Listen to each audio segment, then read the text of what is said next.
one-year anniversary of the death of Usama Bin Laden and the success of our courageous SEAL Team 6 in that operation on May 1st, 2011, I think it's time that we sit back and reflect.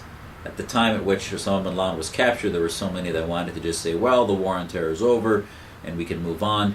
And the reality is that Al-Qaeda, Usama Bin Laden, while a certain victory, is not the completion of the mission at all. In effect, the entire existence of Al-Qaeda is but a symptom of an underlying problem, an ideology that not only has a violent component, but has a non-violent, more significant component, which is an entity, a supremacist ideology that seeks to dominate Muslim majority countries and seeks to dominate globally, and ultimately that militant component of militant Islamist groups like Al-Qaeda, and we see the growth recently of Al-Shabaab, of Boko Haram, of so many other organizations, Jamaat Islamiyya, and the conflicts in Sudan, the Iranian growth, the threat of nuclear armamentarium there, on and on. The threat of Islamism is only growing.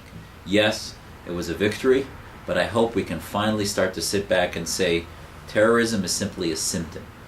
How do we defeat the future Bin Ladens of this hydra that is regenerating?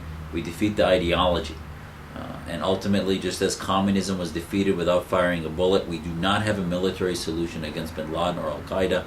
It needs an ideological solution from within the House of Islam against political Islam, reform towards modernity, and basically a Liberty Doctrine.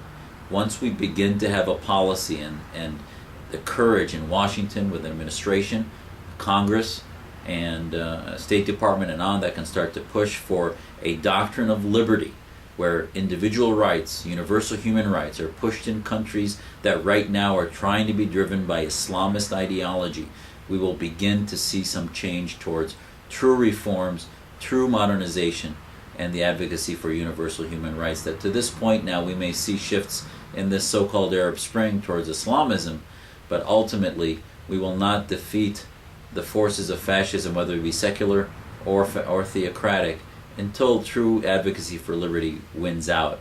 And I hope at the year anniversary for the death, the thankful death of Osama bin Laden, that ultimately we see a recalibration or rebooting of our foreign policy for the Liberty Doctrine.